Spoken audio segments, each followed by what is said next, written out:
हर रोज एक नई कहानी देखने के लिए चैनल को सब्सक्राइब करें और बेल आइकन को दबाना ना भूलें। संजना अपनी सौतेली माँ मीनाक्षी और सौतेली बहन गुंजन के साथ रहती है। उसके पिता राजेंद्र की मौत के बाद मीनाक्षी ने सारी जायदाद हड़प ली थी और अब वो और उसकी सगी बेटी गुंजन दोनों बेचारी संजना संग किसी नौकरानी की तरह पेश आ रहे होते हैं। संजना की आवाज बहुत मीठी होती है और उसे गाना गाना बहुत पसंद होता है। ओ मैडम, अपना ये गाने का टेप बंद कर अब, वरना एक लपड़ लगाऊंगी। चल चल जल्दी से सारे घर की साफ सफाई करके चमका दे। मेरी सहेलियां आ रही हैं, किटी पार्टी है आज। ठीक है माँ। 1000 बार कहा है तुझसे कि मुझे अपनी माँ मत कहा कर। तू सिर्फ इस घर की नौकरानी है और कुछ नहीं, समझी तू? तुझे हम पाल रहे हैं, वही अपना सौभाग्य समझ, वरना सड़क के कुत्ते के जैसे हाल हो जाते तेरे। हाँ, आई बड़ी। और हाँ, तुझे मेरा प्रोजेक्ट भी करना है और बाद में मेरे लिए 2 चीनी वाले पराठे और चाय लाना मेरे कमरे में। ठीक है गुंजन। संजना बेचारी दिन भर सिर्फ काम ही करती रहती। एक दिन उसके हाथों से तेल का पैकेट फटकर तेल पूरे फर्श पर गिर जाता है। तभी वहां पर मीनाक्षी आती है और वो धड़ाम से फर्श पर गिर जाती है। अरे मर गई, कमर की हड्डी चकनाचूर हो गई, ये मेरी तो कमर गई। माफ कर दीजिए माँ, वो मेरा मतलब मालकिन, वो मुझसे गलती से ये तेल का पैकेट वो। तभी मीनाक्षी संजना को बेलन से मारती है। अरे क्यों रही कलमुही कहीं की? अरे तूने तेल को क्या पानी समझ रखा है? पता है तेल का भाव क्या चल रहा है आजकल? सारे तेल का सत्यानाश कर दिया और ऊपर से मेरी कमर भी तोड़ दी। अरे ले और ले, और ले। मत मारिए, मत मारिए, दर्द हो रहा है मुझे। मत मारिए। माँ, इसे और मारो, इसने मेरे प्रोजेक्ट को भी अच्छे से नहीं किया। वो बेवकूफ सुष्मिता क्लास में नंबर 1 आई, जबकि नंबर 1 मुझे आना था। इस तरह मीनाक्षी और गुंजन दोनों संजना पर भरपूर अत्याचार किया करते। वो घर मानो संजना के लिए जेल बन गया था, जहाँ उसे रोज मार पड़ती थी और उसे रोज ढेर सारा काम करना पड़ता था। गुंजन के कॉलेज की पढ़ाई भी पूरी हो जाती है, लेकिन बेचारी संजना तो सिर्फ 7वीं तक ही पढ़ी थी। अब दोनों की उम्र शादी की हो चुकी थी। हेलो संजना, एक बात कहूँ, तुम ना बहुत अच्छी मेहंदी बनाती हो। मेरी शादी में मेहंदी आर्टिस्ट का खर्च बच जाएगा। तुम जो हो मेरी किस्मत भी कितनी अच्छी है ना, मुझे तुम जैसी नौकर मिली है, जिसे मैं जो आदेश दूं वो उसका पालन करती है। संजना को उस बात का बहुत बुरा लगता है। एक दिन जब संजना छत पर साफ सफाई कर रही होती है, तभी वो ऊपर से नीचे गिरती है और उसके हाथ पर गहरी चोट लगती है, जिसके कारण डॉक्टर उसके ये कह देते हैं कि वो अब फिर कभी उस हाथ से काम नहीं कर पाएगी। ओहो, अब तो तू कभी भी इस हाथ से काम नहीं कर पाएगी। एक हाथ से कौन तीर मार देगी तू, हैं? अब तू हमारे किसी काम की नहीं है, इसीलिए मैंने ये फैसला लिया है कि मैं तेरी शादी बस अब करा दूंगी। क्या माँ, आप मुझसे पहले संजना की शादी करा रही हो? लेकिन क्यों माँ? चुप कर, तू है चुप कर गुंजन। मैं अब इसकी शादी कराने वाली हूँ और वो तय है। मीनाक्षी एक ज्यादा उम्र वाले आदमी से संजना की शादी करा रही होती है। उस आदमी का नाम विनोद होता है। लड़की तो अच्छी है मीनाक्षी जी, बस रकम कुछ ज्यादा लग रही है। अरे ओ विनोद के बच्चे, खुद को हीरो समझ रखा है क्या तूने? अपनी शक्ल और उम्र देखी है? जितना कह रही हूँ उतनी ही रकम दे और ज्यादा भाव ताव मत कर मेरे साथ। लड़की का एक हाथ भले ही काम से गया है, लेकिन पूरी की पूरी वो तेरी ही है। बुढ़ापे में तुझे ऐसी लड़की कहीं मिलेगी भी नहीं। अच्छा ठीक है, ये लो तुम्हारे पैसों का बंडल। मीनाक्षी विनोद से पैसों का बंडल लेती है और वो बेचारी संजना की जबरदस्ती विनोद संग शादी करा देती है। मालकिन ये आपने क्या कर दिया? ये किस पिंजरे में भेज रही हो आप मुझे मालकिन? वो भी एक बूढ़े आदमी के साथ। मुझे नहीं जाना है। ज्यादा रोना धोना तो मत कर और चुपचाप मुंह पर ताला लगाकर चली जा यहाँ से। हाँ, विनोद संजना का हाथ कस के पकड़ता है और उसे खींचते हुए अपने साथ ले जाता है। लेकिन जब घर जाकर वो उसके साथ जबरदस्ती करने लगता है, तभी संजना लैंप उठाकर उसका सर फोड़ती है। आ, तेरी इतनी हिम्मत, तूने मुझे मारा? रुक जा, तुझे तो मैं अभी बताता हूँ। तुझे इसकी सजा तो मिलकर ही रहेगी। विनोद संजना को बैम्बू से मारने लगता है और संजना बेचारी दर्द से कराहते हुए जोर जोर से रोती है। आह, आह, नहीं, नहीं। तभी अचानक से वहां पर संजना को एक मिर्ची पाउडर का डिब्बा दिखता है। वो उसे खोलकर विनोद के चेहरे पर मिर्ची पाउडर फेंककर वहां से भाग जाती है और विनोद की आंखें जलने लगती हैं और वो चीखते तड़पते रह जाता है। छोड़ूंगा नहीं तुझे, छोड़ूंगा नहीं। संजना भागते भागते रेलवे स्टेशन पहुंचती है और वो ट्रेन में बैठकर एक नए शहर में पहुंच जाती है। वहां पर वो काम ढूंढती है, लेकिन उसे कहीं भी काम ना मिलने पर वो बहुत परेशान हो जाती है। अब मैं क्या करूं? मेरा एक ही हाथ काम करता है, दूसरे से तो मैं कुछ काम नहीं कर सकती। अब इस एक हाथ के साथ मैं क्या करूं? संजना मंदिर के बाहर बैठकर गाना गाने लगती है। उसकी मधुर आवाज सुनकर लोग उसे पैसे देने लगते हैं। अच्युतम केशवम कृष्ण दामोदरम राम नारायणम जानकी वल्लभम। कौन कहता है भगवान आते नहीं, तुम मीरा के जैसे बुलाते नहीं। अच्युतम केशवम कृष्ण दामोदरम राम नारायणम जानकी वल्लभम। अरे वाह वाह, क्या मधुर आवाज है तुम्हारी बेटी। बिल्कुल मीराबाई की तरह गा रही हो तुम तो। हाँ, ऐसा लग रहा है मानो स्वर्ग से कोई अप्सरा साक्षात धरती पर अवतरित हुई है। धन्यवाद काका, धन्यवाद दीदी। ये लो बेटी, ये पैसे शगुन के तौर पर रख लो। और ये लो, मेरी तरफ से भी कुछ पैसे हैं, और ये खाना भी रख लो। आप दोनों का बहुत बहुत धन्यवाद। वक्त का पता ही नहीं चलता कब मंदिर के बाहर गाने वाली संजना एक बड़े सिंगिंग कंपटीशन को जीतकर सीधे फिल्मों में गाने लग जाती है और देश की सबसे बड़ी सिंगर बन जाती है। जब वो एक दिन अपने गांव में एक कॉन्सर्ट करने आती है, तभी गांव में ज्यादा लोगों को म्यूजिक इंडस्ट्री के बारे में पता नहीं होगा और जाहिर सी बात है मालकिन और गुंजन को भी पता नहीं होगा।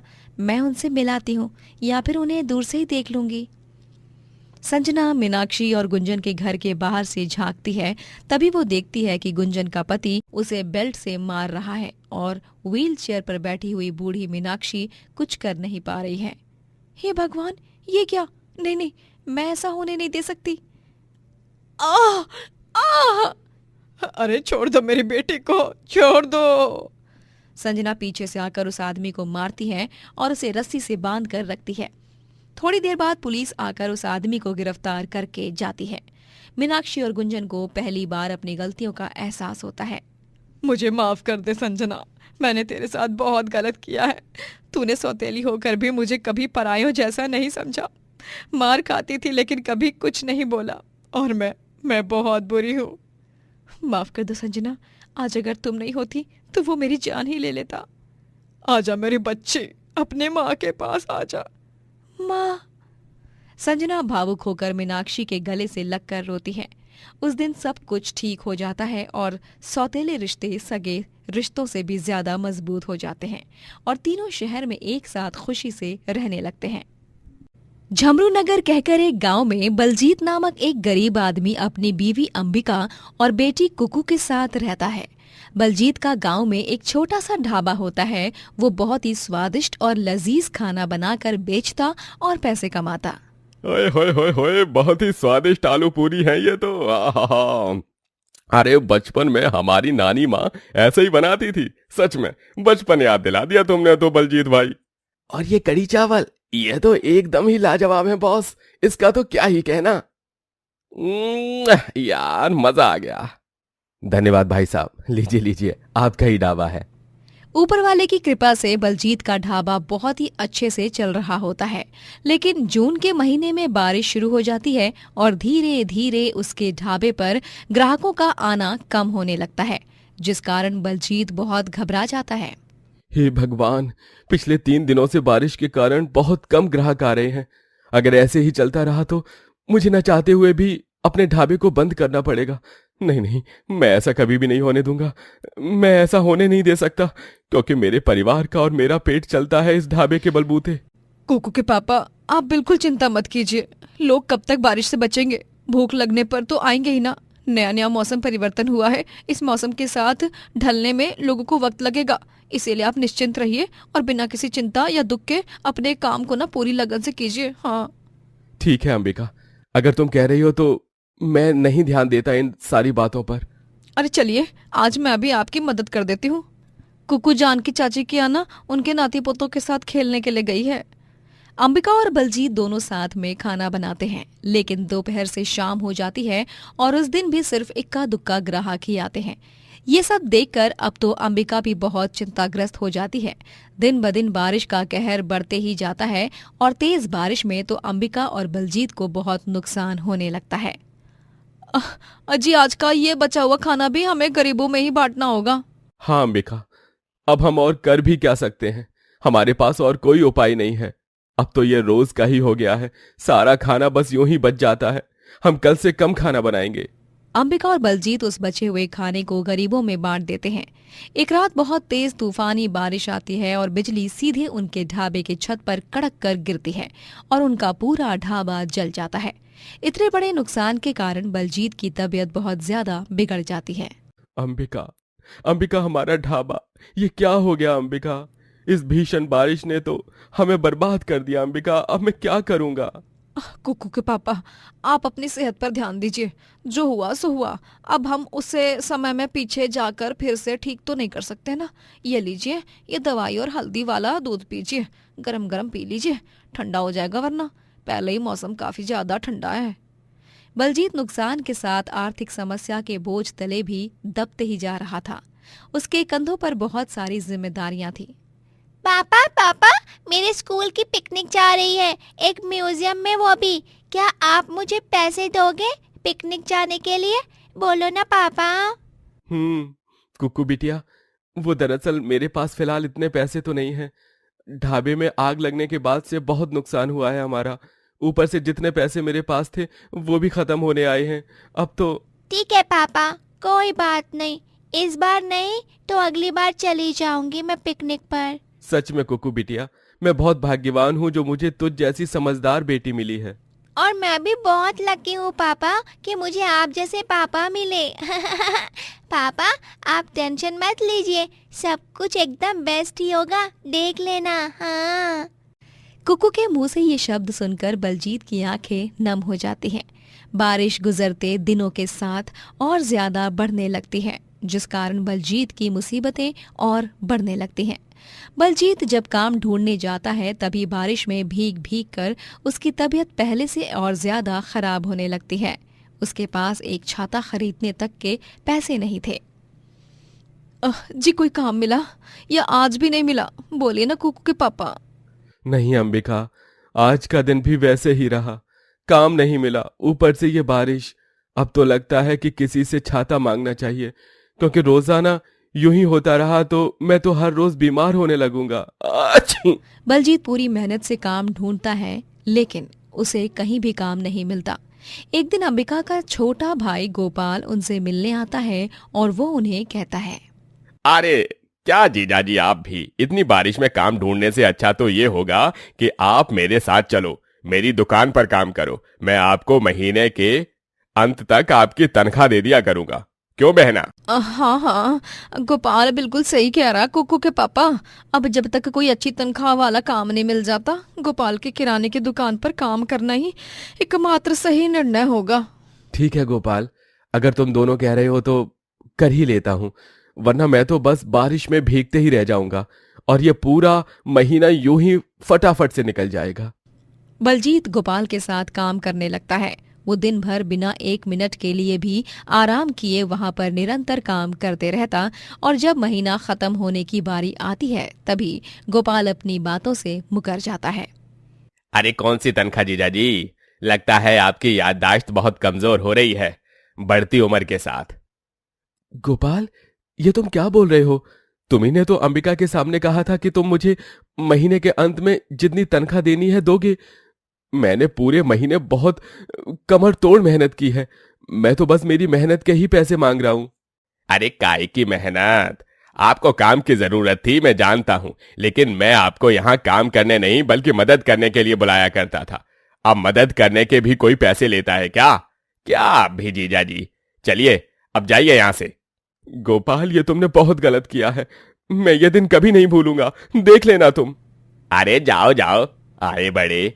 बलजीत बहुत दुखी हो चुका था। अंबिका को जब पता चलता है कि उसके भाई गोपाल ने बलजीत को धोखा दिया है तभी वो भी गुस्सा हो जाती है और बलजीत से माफी मांगती है। बलजीत अब एक अमीर आदमी के पास ड्राइवर की नौकरी पर लगता है और वो उसी के सहारे अब अपने बीवी और बेटी का पेट भरने लगता है।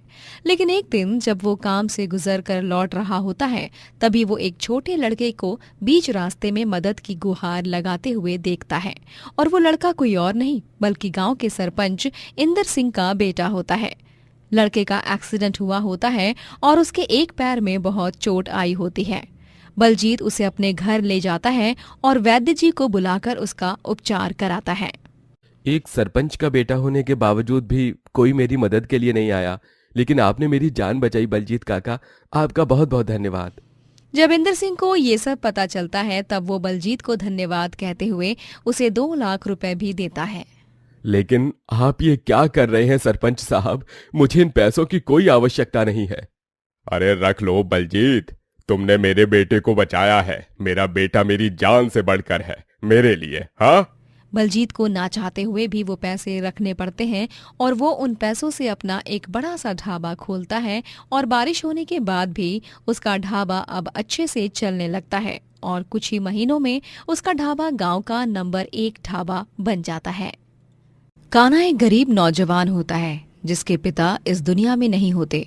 वो अपनी माँ के साथ रहता है। उसकी माँ सुलेखा व्हील चेयर पर ही रहती हैं क्योंकि वो पैरों से अपाहिज होती हैं।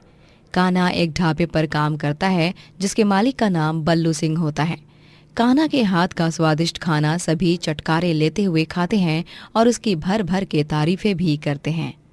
वाह कान्हा, ये रोटी सब्जी तो बढ़िया से भी बढ़कर है, एकदम लाजवाब। हाँ बल्लू सिंह, तुम्हारे ढाबे की आन बान और शान सिर्फ कान्हा है, क्योंकि पूरे गांव में इतनी स्वादिष्ट सब्जियां और रोटियां कहीं नहीं मिलती। कान्हा के सिर पर सच में कान्हा जी का आशीर्वाद है। धन्यवाद भैया। चलो चलो, ग्राहकों से बातें कम और काम पर ध्यान ज्यादा, समझे ना? हाँ जी जी मालिक। बल्लू सिंह बहुत घमंडी होता है। वो कान्हा संग ठीक से पेश नहीं आता। जहाँ ग्राहक कान्हा के हाथ के लजीज खाने की तारीफें करते रहते हैं वहीं बल्लू सिंह कान्हा को दिन रात ताने कसते रहता है और छोटी सी छोटी बात पर डांटता फटकारता रहता है। कान्हा अपनी माँ सुलेखा का बहुत अच्छे से ख्याल रखता है और वो ढाबे से घर आकर चूल्हे पर गर्मा गर्म खाना बनाकर अपनी माँ को खिलाता है। ये लो माँ, आज आपकी पसंदीदा सब्जी बनाई है मैंने, मेथी आलू की सब्जी। ये लो, गर्मा गर्म रोटियों के साथ खाओ। कान्हा, बेटा तो कितना अच्छा है। मैं सच में बहुत भाग्यशाली हूँ जो मुझे तुझ जैसा बेटा मिला है। माँ, मुझ में जो भी अच्छाई है वो सब आपकी अच्छी परवरिश का प्रतिबिंब है। एक दिन बल्लू सिंह को एक बहुत बड़ा ऑर्डर मिलता है जिसमें एक शादी में खाना भिजवाना होता है, वो भी 300 से 400 लोगों का। कान्हा सुबह से लेकर रात तक खाना बनाता है, लेकिन डिलीवरी करने के पहले ही उससे पैक्ड किया हुआ सारा खाना गलती से गिर जाता है, जिस कारण बल्लू सिंह बहुत गुस्सा हो जाता है। ये तूने क्या कर दिया कान्हा, इतना बड़ा नुकसान कर दिया तूने। अरे अब मैं क्या करूंगा? मुझे माफ कर दीजिए मालिक, मैंने ये सब जानबूझकर नहीं किया, गलती से गिर गया ये खाना मुझसे। अरे भूल चाहे गलती से हो या जाने अनजाने से, उसके कारण हुए नुकसान की भरपाई कौन करके देगा, बता मुझे। बस बहुत हुआ तेरा नाटक, चल निकल जा यहां से, अब मैं तुझ पर और भरोसा नहीं कर सकता। ऐसा मत कीजिए मालिक, मैं कहां जाऊंगा, मुझे कहीं कोई काम भी नहीं मिलेगा, मैं ठहरा एक गरीब और मुझे तो सिर्फ खाना बनाना ही आता है। मुझ पर रहम कीजिए मालिक। तो जैसे नुकसान करने वाले लोगों के लिए मेरे ढाबे में कोई जगह नहीं है, इसलिए पतली गली पकड़ और चला जाए यहाँ से। बल्लू सिंह कान्हा को काम से निकाल देता है। बेचारा कान्हा अब काफी चिंताग्रस्त हो जाता है। वो कई जगह जाकर काम की तलाश करता है, लेकिन हर जगह उसे निराशा के अलावा और कुछ नहीं मिलता। अब मैं क्या करूंगा? कैसे संभालूंगा मैं माँ को? कैसे पूरे कर पाऊंगा माँ के सारे खर्चे? मुझे जल्द से जल्द कुछ न कुछ करना होगा। कान्हा एक दिन अपने घर के पास एक पेड़ पर एक विज्ञापन देखता है जिसमें डिलीवरी बॉय के लिए जॉब वैकेंसी होती है। वो उधर जाता है और उसे रोज सुबह दूध और अखबार की डिलीवरी का काम मिल जाता है। रोज सुबह साइकिल लेकर वो लोगों के घरों में दूध और अखबार डिलीवर करने लगता है। दूध और अखबार पहुंचा दिया है, दूध और अखबार पहुंचा दिया है। आपका दिन शुभ हो, आपका दिन मंगलमय हो। कान्हा को डिलीवरी के काम से थोड़े बहुत पैसे मिल जाते हैं, लेकिन अब भी वो दिन भर खाली ही होता है। इसीलिए मन और तन की शांति के लिए अब वो हर शाम गांव की नदी के पास जाकर बैठने लगता है, जहां पर गांव के अमीर व्यापारी पुरुषोत्तम जिंदल की बेटी सुहानी भी अपनी सहेली के साथ आकर बैठा करती है और दोनों रोज यूं ही मिलने लगते हैं और उन्हें एक दूसरे से प्यार हो जाता है।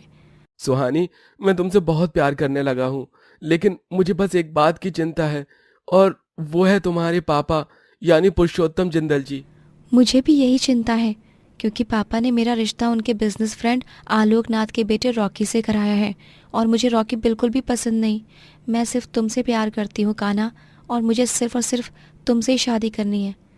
सुहानी और कान्हा दोनों जब पुरुषोत्तम से अपने रिश्ते की बात करने जाते हैं, तभी वहाँ पर रॉकी भी होता है। देखो सुहासिनी बेटी, मैंने हमेशा से ये चाहा है कि तुम आलोकनाथ के बेटे रॉकी से शादी करो, और अब तुम कह रही हो कि तुम्हें इस गरीब डिलीवरी बॉय से प्यार है। और नहीं तो क्या, तुम कहाँ और ये कहाँ? इतने गरीब और लो क्लास लड़के से कैसे प्यार हो सकता है तुम्हें सुहानी?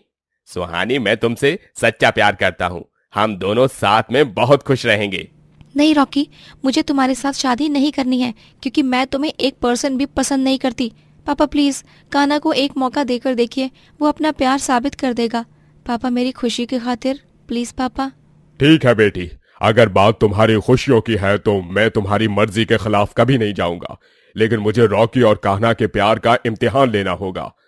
तुम दोनों 30 दिनों तक एक छोटे से छोटा बिजनेस चलाकर दिखाओ मुझे, और 30 दिनों के बाद मैं जो सबसे ज्यादा पैसे कमाएगा वो बनेगा मेरी बेटी का दूल्हा। मैं रोज तुम दोनों के साथ तुम्हें देखने के लिए मौजूद रहूंगा। ठीक है पुरुषोत्तम अंकल। ठीक है अंकल जी। रॉकी और कान्हा दोनों अब आमने सामने ठेले लगा लेते हैं।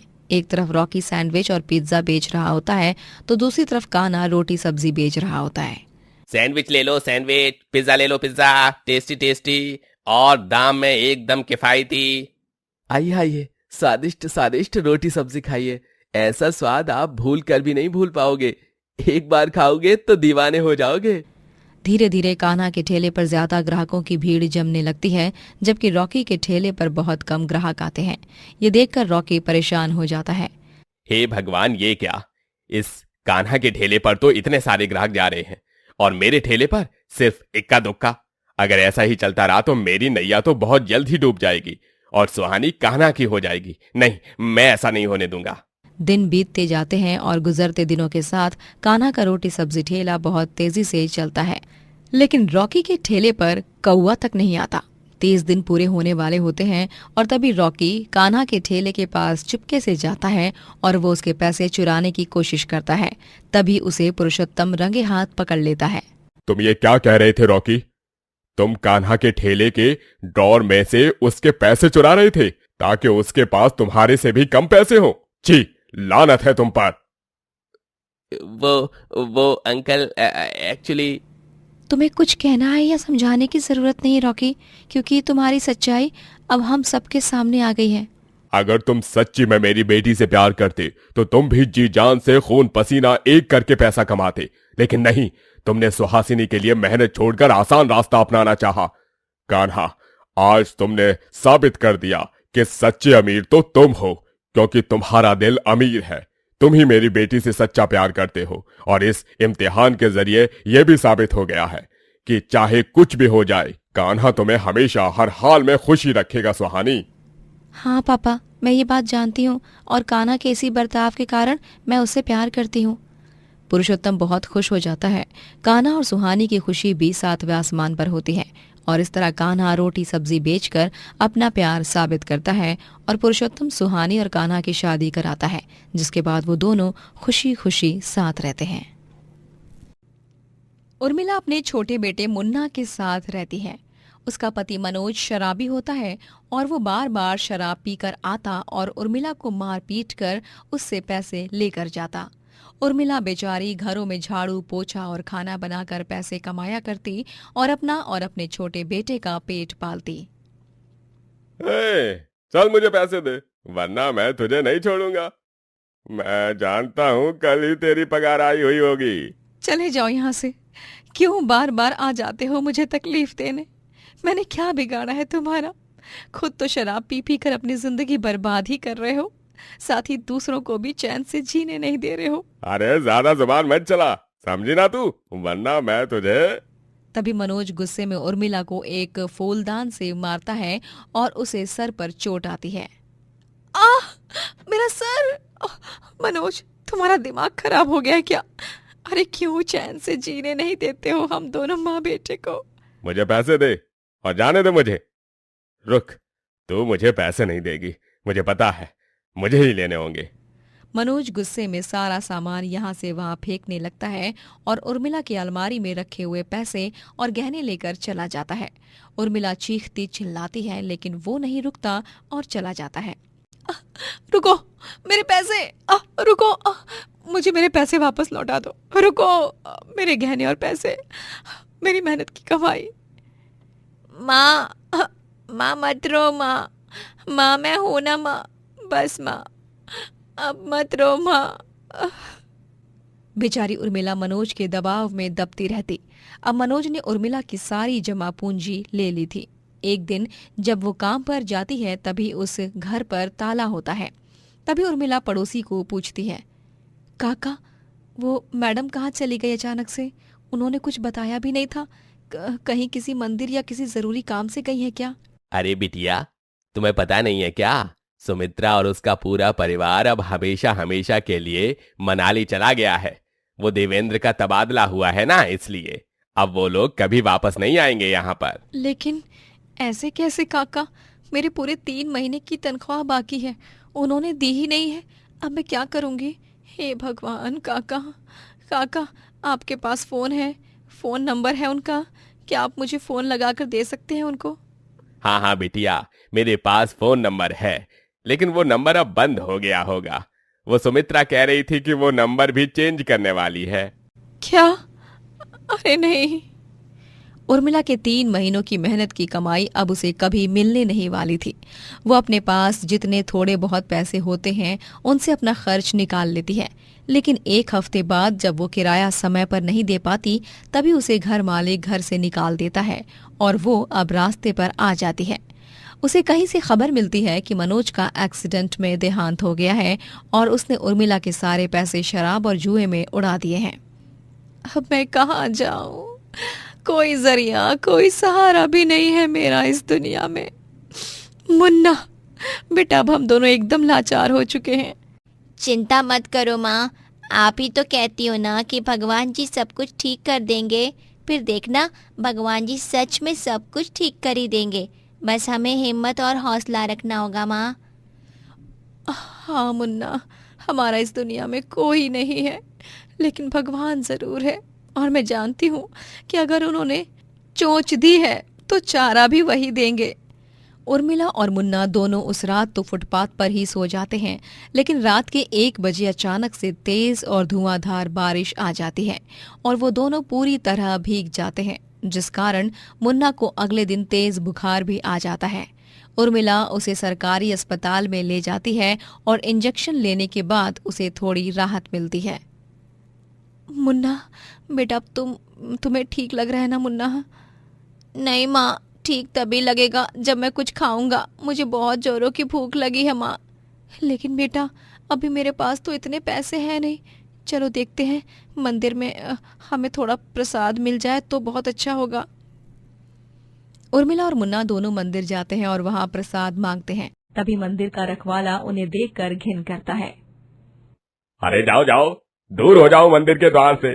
तुम्हारे कपड़े और तुम्हारा हुलिया देखो, पता नहीं किस गटर की नाली से आए हो। हाँ, तुम जैसे गंदे और अपवित्र लोगों के लिए यहाँ कोई जगह नहीं है। तुम्हें कोई प्रसाद वगैरह कुछ नहीं मिलने वाला यहाँ पे। चल जाओ यहाँ से, चलो। लेकिन भाई साहब, ऐसा मत कीजिए भाई साहब। वो मंदिर का रखवाला उन्हें वहाँ से भगा देता है और वो दोनों बेचारे भूखे ही रह जाते हैं।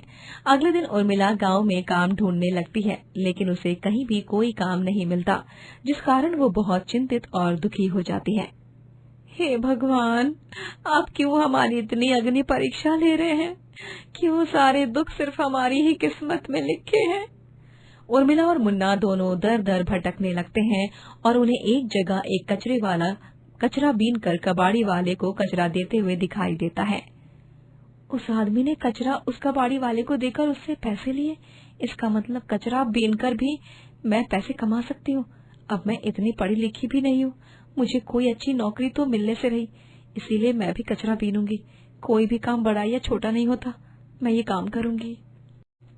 उस दिन से उर्मिला और मुन्ना दोनों कचरा बीनने लगते हैं और उसे कबाड़ी वाले को देकर पैसे कमाते हैं। और उन पैसों को जोड़ जोड़ कर उर्मिला एक किराए के मकान में रहने लगती है और मुन्ना को भी स्कूल भेज देती है। उर्मिला जब एक दिन कचरा बीन ही रही होती है, तभी वो देखती है कि गांव का एक ढाबा जल रहा है, उसमें आग लगी है। हे भगवान, ये क्या? इस ढाबे में तो आग लगी है। तभी उर्मिला को पास में एक नदी दिखाई देती है और वो बाल्टियों में नदी का पानी भर भर कर उस ढाबे की आग को बुझाती है और उसके अंदर के लोगों को भी बचा लेती है। जिसके बाद वो ढाबा वाला उर्मिला से कहता है, मेरा नाम हेमंत है, मैं इस ढाबे का मालिक हूँ। तुमने आज मेरे ढाबे को बचाकर बहुत बड़ी मेहरबानी की है, उसके लिए बहुत बहुत शुक्रिया, वरना आज मैं और मेरा ढाबा दोनों बर्बाद हो जाते। नहीं काका, मैंने जो भी किया इंसानियत के नाते किया। मैं आशा करती हूँ कि आप और बाकी लोग एकदम ठीक हो। हाँ बिटिया, तुमने सही समय पर आकर हमें बचा लिया, इसलिए हम सबकी जान सही सलामत है। चलो अच्छा है, चलिए फिर काका, मैं चलती हूँ। एक मिनट बिटिया, मैं तुम्हें भेंट के तौर पर कुछ देना चाहता हूँ। हेमंत अपनी जेब से कुछ पैसे निकालता है और उर्मिला को देता है। ये लो, ये पैसे ले लो। लेकिन काका। बिटिया, मैं जानता हूँ कि तुम कचरा बीनती हो, तुम्हारे साथ जो कुछ भी हुआ है मुझे थोड़ा बहुत पता है, इसलिए मैं अपने ऊपर मन से एक पिता के रूप में तुम्हें ये पैसे दे रहा हूं। रख लो बिटिया, तुम इससे अपना कोई काम शुरू कर लेना। मैं ईश्वर से यही प्रार्थना करूंगा कि तुम्हारे साथ आगे जो भी हो अच्छा ही हो। धन्यवाद काका, मैं सदैव आपकी एहसानमंद रहूंगी। उर्मिला उन पैसों को स्वीकारती है और वो अपना एक छोटा सा ठेला लगाकर चौक में पकौड़े बेचने लगती है। तरह तरह के पकौड़े बेचकर वो बहुत पैसे कमाने लगती है। अरे वाह वाह, बहुत ही स्वादिष्ट पकौड़े हैं यहाँ तो। वाह, मजा ही आ गया। मन तो कर रहा है कि इन पकौड़ों के साथ साथ ये प्लेट भी खा जाऊंगा। अरे सच में एकदम फर्स्ट क्लास पकौड़े हैं, और सबसे बढ़िया तो ये आलू के पकौड़े हैं। वाह, धन्यवाद भाई साहब, ये लीजिए चटनी। इस तरह उर्मिला अपने जीवन की नई शुरुआत करके सफल हो जाती है और अपने बेटे मुन्ना के साथ एक खुशहाल और सुखमय जीवन व्यतीत करने लगती है। दोस्तों, अगर आपको ये कहानी पसंद आई तो लाइक करें, शेयर करें और कमेंट करके बताएं कि कहानी में आपको सबसे अच्छा क्या लगा।